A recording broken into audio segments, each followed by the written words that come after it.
I used to believe there was a deleted scene in Home Alone sequence where young Kevin McAllister wandered through a shopping mall before being left behind. For most of my adult life, I could picture that scene so clearly. The boy staring down a dark corridor lined with mannequins. Holiday lights glimmering above him. A quiet mall humming like a heartbeat beneath the floor. The problem is, that scene doesn't exist. I didn't realize how much that false memory haunted me until I stumbled across a viral story online a few years ago, one called The Dead Mall. It described two urban explorers who broke into an abandoned shopping center named Sleepy Pines and disappeared. As strange as it sounds, reading that story brought everything back: the smell of cold metal, the echo of my shoes on tile, and the taste of fear that had lived somewhere inside me for decades. Because long before it was a dead mall, I was there when Sleepy Pines was still alive and something inside that place never wanted to die. I grew up in rural Ohio, where winters dragged on forever and malls were sanctuaries of color and noise. Sleepy Pines wasn't exactly close. It sat somewhere in Pennsylvania, near where my father's brother lived. Every Thanksgiving, our family would pile into two minivans and drive for hours through snow and static to visit my uncle's family. That year, it must have been 1990, I was 8 years old. The youngest. The forgotten one. Sleepy Pines wasn't special by most standards, but to a child it felt like a kingdom of glass and light. I remember its enormous skylights, its polished beige tile floors that seemed to glow from within, and the faint scent of cinnamon wafting from the food court. Every store was draped in garlands and red bows. There was a fountain in the central atrium, and, beside it, a mural carved into the wall, something depicting settlers and native people exchanging gifts beneath towering pines. Their faces were strangely blank, their eyes too deep. Even now, I can close my eyes and see that mural. The people in it didn't look alive. Or dead. Exactly. They looked like they were waiting. It had been a long day of shopping.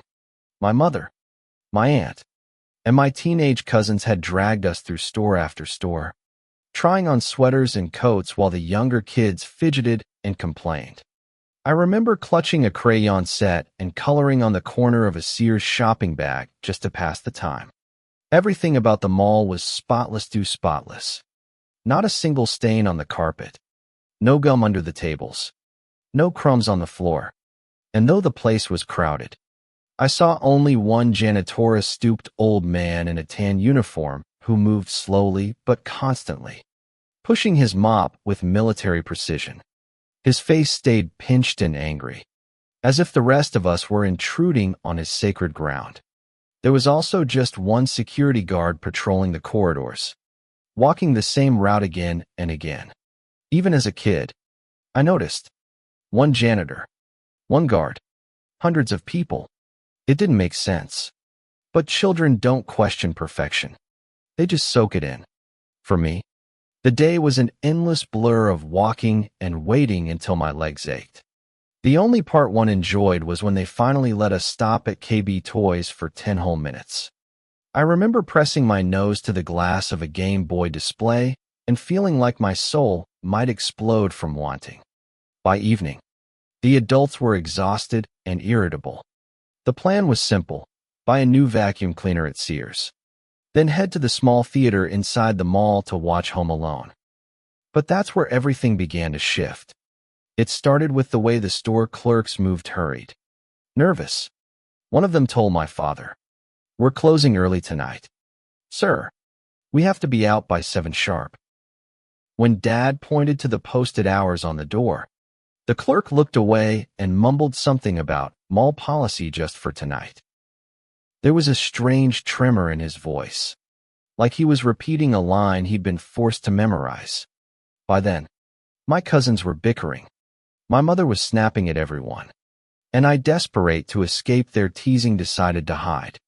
It was stupid, of course, the kind of thing only an 8-year-old thinks will prove a point. I ducked behind a row of washing machines near the back of the appliance section and found one with its lid open. The drum was big enough to sit inside. So I climbed in, pulled the lid halfway closed, and listened to my own breathing. It was dark, quiet, and for the first time all day peaceful. I don't know how long I stayed in there. Maybe 5 minutes. Maybe an hour. The hum of the store faded until all I could hear was the soft thud of my heartbeat and the faraway echo of a closing announcement.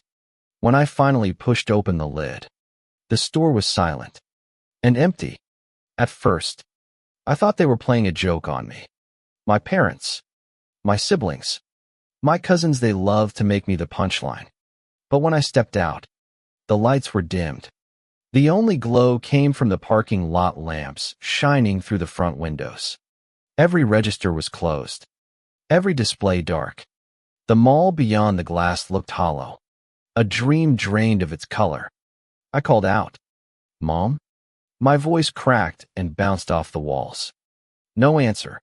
I walked toward the exit, my sneakers squeaking on tile. The glass doors were locked. Beyond them, the parking lot stretched out under a thin dusting of snow, but there were no cars. Not a single one. That was when the first thread of panic began to pull tight around my chest.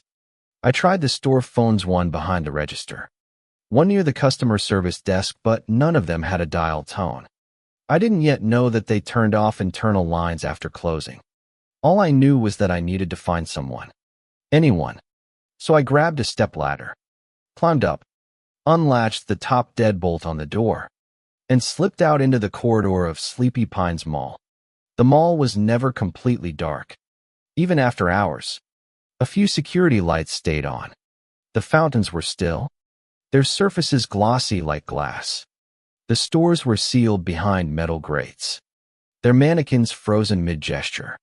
Music played faintly over the speakers, one of those instrumental Christmas tracks that loop endlessly, even when no one is around to hear it. I wasn't supposed to be scared. I'd spent enough time in malls to know they were safe, ordinary places. But this silence was different. It pressed in from every direction, thick and alive, like the building itself was holding its breath. I walked past a row of payphones. None of them worked. I banged one with my fist, then slid down the wall and cried for a few minutes. When I finally looked up, I saw a flicker of warm light at the far end of the hall, near the central atrium. Candles, dozens of them. They were arranged around the fountain, which had been drained of water. A thin layer of something dark and shiny covered the basin. I couldn't tell if it was oil or something worse. And around that fountain, 7 figures sat cross-legged on the floor, each wearing a mask of an animal: pig, deer, raccoon, hawk, fox, snake, and rat. They weren't mannequins. They were breathing. At first, I thought it was a church group or some kind of theater rehearsal. But then I heard the sound low, rhythmic murmuring, 7 voices blending into one.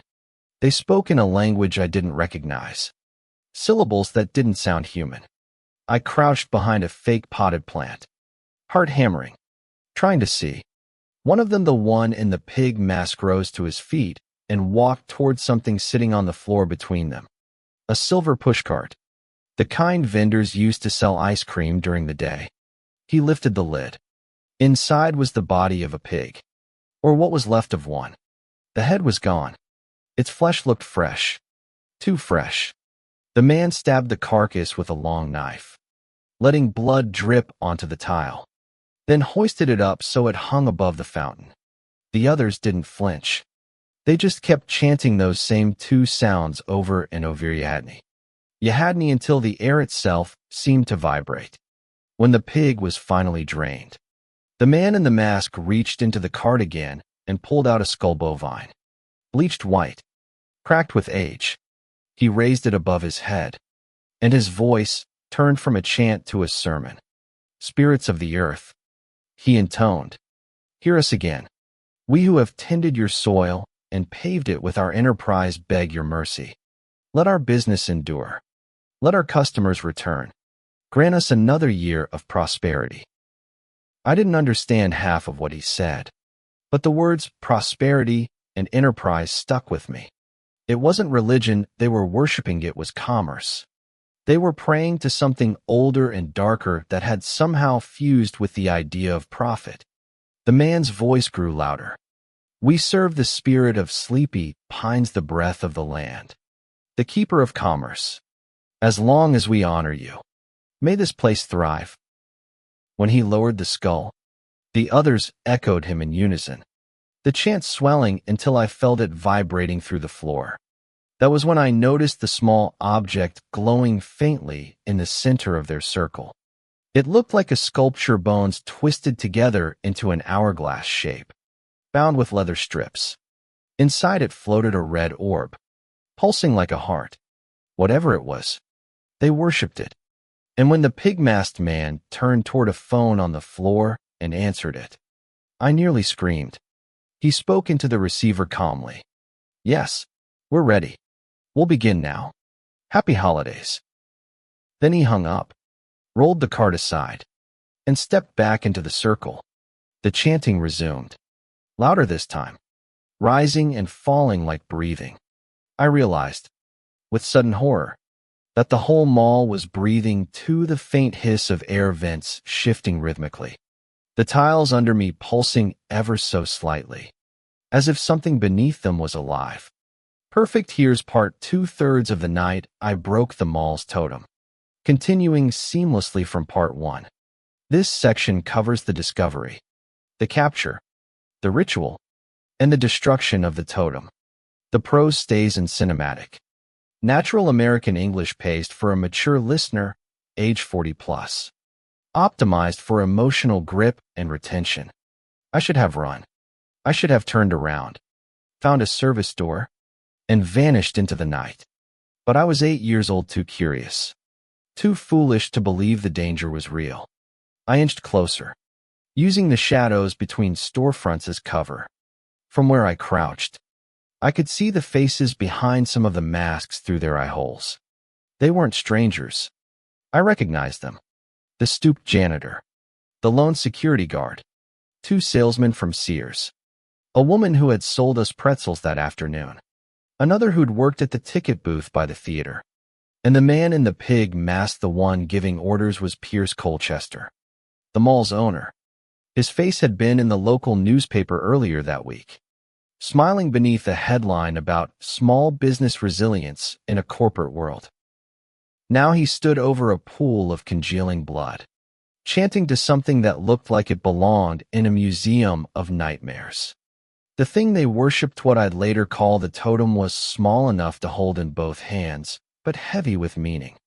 Animal bones, yellowed with age, were lashed together with strips of rawhide to form an hourglass shape. Between its upper and lower halves hung that glowing red orb, suspended like it was floating in water. The orb pulsed in sync with the chanting. Each time it throbbed, the air grew warmer. I smelled something sweet and metallic, like rust mixed with sugar. The sound seemed to crawl under my skin, into my skull, until my heartbeat matched theirs. Then the rat-masked man broke the rhythm. He pulled off his mask, revealing a face slick with sweat and fear. Pierce, he said hoarsely, this is enough. We've done this every year. And the mall's still dying. The chains are moving in Walmart, Target, all of them. It's over. Colchester didn't turn to him. He kept his hands raised toward the orb. The spirit rewards faith, not doubt. Faith. The rat man spat. You're killing pigs in a food court. Pierce, you think blood and bones can stop capitalism? The others exchanged uneasy looks. One of the women, her mask painted like a deer, stood up. Maybe he's right. Maybe this isn't working anymore. Colchester's tone turned sharp. Sit down. When she didn't, he reached into his jacket and pulled out a revolver. The sound of the hammer cocking echoed through the mall like a nail in a coffin. Everyone froze. Sit, he said again. She obeyed. I don't remember deciding to move. I just found myself crawling backward, away from the light. I wanted out of that mall. Out of that nightmare. Out of whatever world they'd dragged into being. But as I backed into the corridor, I felt something strange against my palms. The tile wasn't smooth Anna Maria, it was rippling, like the skin of a drum. Each pulse matched the rhythm of their chant. I turned down a maintenance hallway, hoping to find an exit. Instead, I found another sound. Breathing. Not human breathing, something vast and slow. The intake and exhale of the building itself. The walls quivered. Bits of dust and paper danced in the air, moving back and forth as if carried by an invisible tide. It was beautiful in a terrible way. The mall was alive, its air ducts like lungs, its pipes like veins, its tiled floors like skin, and I was crawling through its throat. I ran. The hallway seemed endless, turning back on itself in impossible ways. At one point, I saw a flash of movement, a shadow sliding across the wall that didn't belong to me. I stopped breathing, flattened myself against the cinder block, and listened. The shadow stopped too. Then it started moving again toward me. I bolted, pushed through a steel door, and stumbled into a room glowing with green light. Rows of CRT monitors lined the walls, their images grainy and black and white.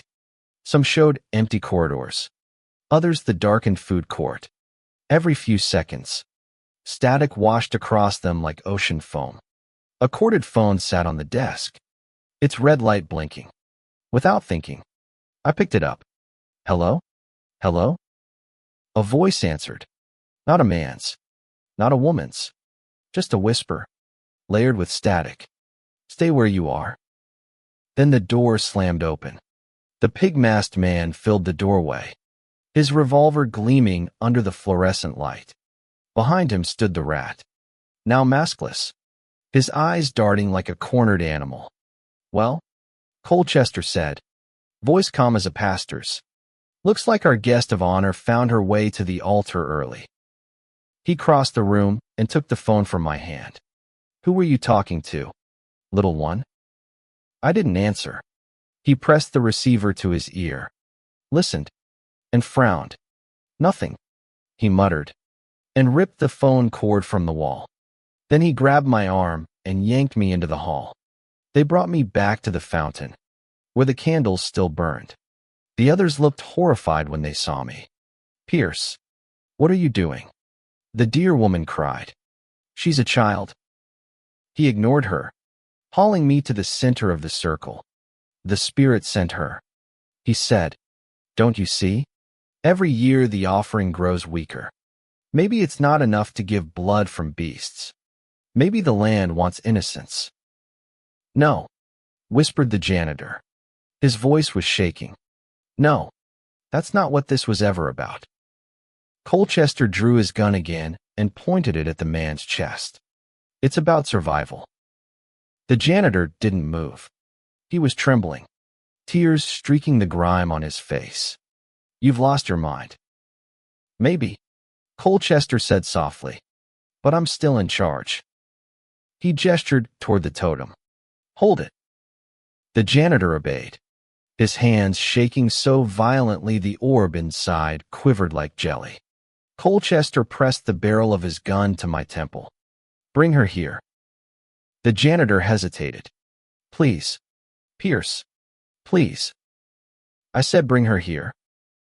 The janitor took one step forward, then another, and then, like lightning, he turned and hurled the totem toward the far wall. The totem hit the tile and cracked. The orb inside pulsed once, then twice, then burst with a sound like 1,000 windows shattering at once. A wave of heat slammed into us, knocking everyone to the ground. The candles went out. The blood in the fountain began to steam. Colchester screamed, clutching his head. You fool. You've doomed us all. The janitor was crawling toward me, reaching out a trembling hand. Run, he whispered. Get out before it. He never finished. Colchester fired. The gunshot echoed through the atrium, swallowed almost instantly by the roar that followed. The tiles began to ripple again. Faster now. The air ducts groaned. A deep, sucking wind pulled through the corridors like the building was inhaling. The fountain cracked down the middle, releasing a gush of black water that smelled like rot and rust. The red orb's remains oozed across the floor, turning the tile beneath it pitch black. Wherever it touched, the surface bubbled like tar. The other cultists scattered. The rat man screamed and bolted toward the exit. The deer woman tried to pull me up, shouting something I couldn't hear over the noise. Colchester stood in the center of it all, arms spread, laughing like a lunatic. It's awake. Don't you understand? It's awake. The janitor dragged himself upright, blood pooling beneath him. He looked at me with eyes full of sorrow. Break it, he mouthed. The totem's remains were still smoking a few feet away. I didn't think I just acted. I grabbed one of the bone struts and smashed it against the floor again and again until it splintered into dust. The mall screamed. Light burst from the cracks in the tiled white, green all bleeding together into a single blinding glow. The mannequins in the shop windows began to move, twitching in jerky spasms, as if something inside them wanted out. The glass ceiling shattered, sending shards raining down like hail. Wind roared through the opening, snow swirling in the chaos. Colchester dropped to his knees, clawing at his throat. Black sludge poured from his mouth and nose, sizzling as it hit the ground. He turned his head toward me, his eyes milky white. You broke the covenant, he rasped. You broke. The rest was drowned out by the shriek of collapsing metal. The fountain imploded, dragging him down with it. The floor swallowed him whole. I remember running through corridors that bent and twisted, past stores that were half lit and half dream. My lungs burned. My legs screamed. But I kept going until I saw flashing red and blue lights cutting through the storm outside. I slammed into the glass doors, pounding with my fists. Help! Help! A flashlight beam hit my face. There's someone in there, a voice shouted. Then glass exploded outward as the police broke through. Strong hands grabbed me, wrapped a blanket around my shoulders, and carried me into the snow. Behind us, the mall convulsed one final time, then went still. When I looked back, the lights inside Sleepy Pines flickered once, then died.